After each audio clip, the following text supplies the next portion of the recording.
Welcome. You're watching a special edition of Jumpstart India. My guests today are the poster boys of New India, the best known faces in the Indian startup ecosystem, India's youngest self-made billionaires. They run the number 1, 2 and 3 most valuable startups in our country. Their achievements invoke admiration, awe and envy in varying measure, and they are coming together for the first time ever. Please join me in welcoming to this Jumpstart conversation Vijay Shekhar Sharma, Founder and Chief Executive Officer, Paytm; Ritesh Agarwal, Founder and CEO of Oyo Hotels and Homes; and Baiju Ravindran, Founder of the EdTech firm Byju's. Welcome. It's nice to do a Jab We Met of a completely different kind. How have you been, Vijay? Well, I can't complain much. We all are alive and kicking. I think that is the blessing. This is the time where being alive and kicking and every near and dear being safe is to be celebrated. Ritesh, alive and kicking or alive and being kicked? Yes. As good as you can be in these times. So alive and kicking, but definitely trying to avoid being kicked. You know, the one guy who is kicking is Baiju, because this has turned out to be a bit of a demo moment for him. Baiju, do you feel Diwali's come early this year? Happy to be of positive relevance during this period. Yeah, but that has reduced all our sleep times. So. Okay, so what I want to do in this conversation in the beginning is to focus on how you're dealing with the challenges of the lockdown. Then we'll come to what can be done to convert the crisis into an opportunity. So let's start with Ritesh Agarwal, because Oyo is the one company and hospitality is the one sector that's attracted maximum attention, and it's literally dukaan band at this moment for the entire hospitality sector and not just Oyo. So that really puts a lot of pressure on you. You had serious headwinds going into this lockdown, and now you're really having to deal with a very, very tough situation. Ritesh, give us a sense of how bad it's been and what you're doing about it. Sure. Look, I think I always say that the travel and the hospitality industry is one of the most affected here. I'd probably imagine that within travel, the only other industry that is most impacted is probably aviation, because nobody's going to be excited to hop onto a plane as much, very similar to people not being excited about getting on a holiday now. So clearly, we are one of the most impacted sectors during these times of COVID. I do believe that it was the right decision to make the lockdown sooner rather than later, because that has ensured that the cases really did get flattish, until a few days back. Initially, in March, second week or so, we saw that the impact was roughly 10 to 15% on our global revenues. But I think over time, the impact has expanded to over 50 to 60%. And we believe may get worse. And India specifically, like you said, is dukaan band. We are of course seeing some green shoots in China, Northern Europe, and so on. But that said, India is our home market, and at this point of time, there is very limited business here. The second thing is, as we saw the size of revenue drop, our immediate response was to try and cut all the controllable costs like marketing, capital expenditures, and so on. And at the end, when we realized that that was not enough, I think we made the view that we would keep away from any kind of layoffs. But unfortunately, we had to announce some furloughs a couple of weeks back. I think as a follow-up to it, the second thing that was critical for us was to do right by our customers and our communities. So globally, we have opened free room nights for health workers, ensuring that we work with state and national and global, across countries. Vice President Pence talked about how Oyo has enabled free nights for all the American health workers, and similar in so many other parts of the world. And last but not the least, at this point of time, our focus is how do we ensure that as the world opens up, we provide one of the most safe experiences for customers who would like to travel in the coming times, and do right by our employees, customers, and partners to the best of efforts that we can. So that's in summary how we've seen the impact of COVID so far on our business. So while you've been hit hard by this virus, the one sector which has seen a massive hockey stick-like jump just over the lockdown period is the online education sector. And Baiju, you've made a lot of your content available free. How's that been? We're dealing with furloughs, and we're dealing with layoffs, and we're dealing with growth strategies being curtailed at OYOs? Is it completely the opposite for you at BYJU'S?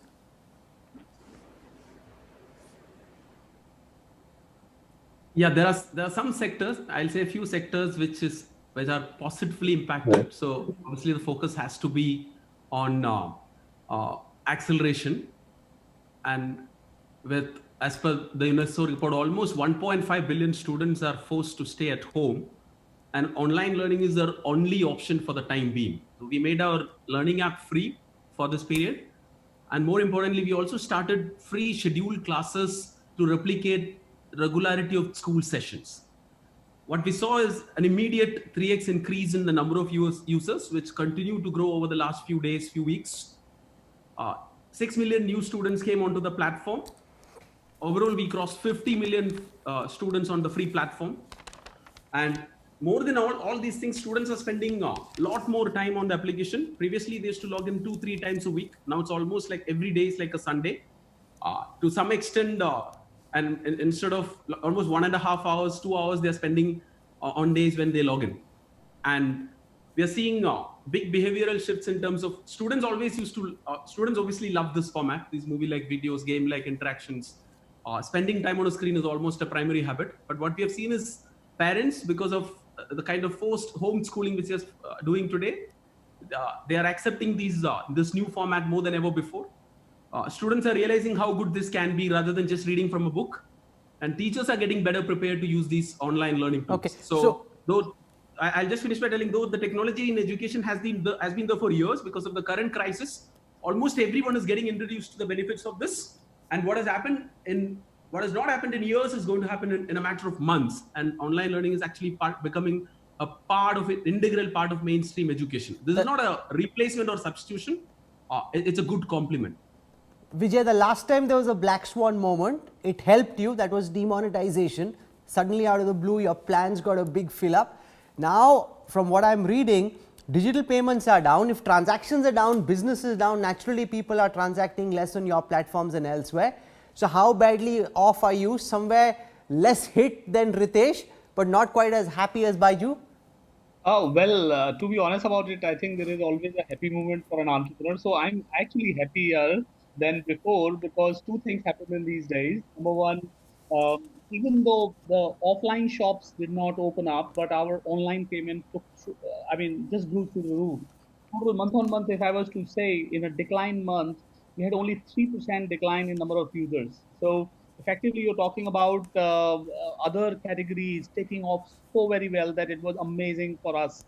And one extra feature that took off in these days is contactless ordering. Now, people are interested in placing orders or using phone for transactions, as you can call, lot more. So we basically deepen our relationship with our customer, and we built more use cases, and we got advantage of this. So I did not say that. I would not say that it was any business-wise or user-wise decline as a significant or impactful. But I would say that there is a huge amount of acknowledgement of digital payments and this contactless ordering, which is a big plus for the industry. I overall, love how including us. Vijay is always smiling. He should have a big frown on his face. That's because Mukesh Bhai and Mark Zuckerberg have come together. Now Facebook through WhatsApp is building its digital payments gateway. And if I were you and now I had to deal with the combined might of all of Jio and all of Zuckerberg and Facebook, that's a big franchise you're up against, partner. Oh, well, Rahul, I'm going to say, बड़े-बड़े चेहरों में अपने चेहरे की पहचान. What else you want in life? That you're placing me in these big titles and then you're placing me in that bucket. I mean, I think as far as life has to be considered, I think, oh my God, I wouldn't have ever believed that in the same sentence I could have been quoted for some work. So incredible for that reason. At the same point of time, the market requires huge amount of investment. I mean, standalone Paytm is committing 10,000 crores for this year, next year, and year after, which is, even though it is huge, but it is not ample enough for digitization. So I would say the market having more the people, the more the merrier, and then when the network effect come in, then every player and everyone goes together winning. So I think I'm No, but happy, we know that you're incredibly well proud funded and that's great. But these people have relatively speaking, unlimited treasure chests to hit you with. You already were dealing with Google Pay. Now you've got, and WhatsApp has immense penetration. You know, Yeah, that bade chair is good, but they could just like, you could be the ant that they could toss aside. And is that something that worries you? So one of the funny thing that happens in this ecosystem is that first of all, it is not a zero sum game. It's like saying when Facebook took off in the world, Google did not lose its revenue or profit or network effect. People became more and more online. In other words, you can always say this, that when more players come and the more use cases come, the customers become more savvy with the platform. There is no winner take all going to be possible in this country. So I'm very happy. We anyways have always said that we have ambition of 500 million Indians. So if somebody has 600 million ambition, that person is inevitably going to be bigger than us. At the same point of time, we are very clear for the customers, the 500 million Indian, we will be the platform of preference and platform of choice, and that is what our business is.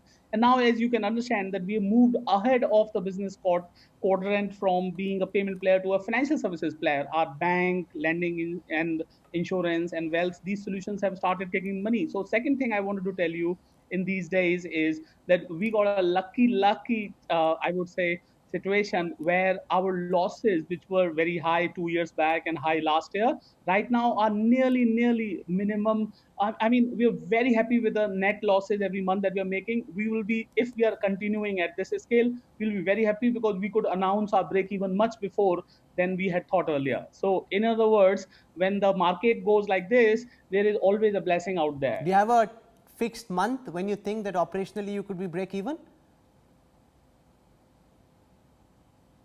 Vijay? You know, speaking of losses, Ritesh, your firm registered losses of 335 billion in the last year. You were hoping to grow so fast that you'd become the #1 hospitality company in the world ahead of the Marriott Group, and now you've got the virus that's infected the world. Has this led to a significant scaling down of ambition, or are you still following that Vijay credo of play big or go home? Sure. Look, I think first off, you're right. Last financial year, we announced losses of around 335 crores.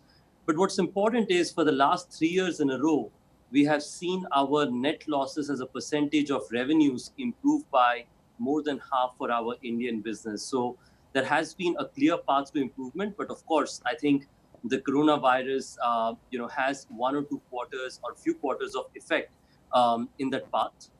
We are cognizant of it. But that said, the whole reason why we've been able to grow so quickly is not just because of our aspiration. Our aspirations have been primarily because of the great response we received from our customers across the world.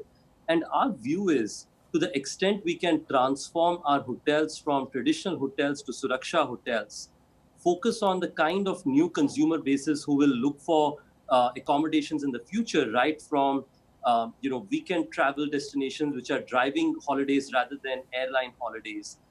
Same country, I believe that Coorg will be the new Switzerland, or Kannur will be the new Switzerland, and Goa will be the new Thailand.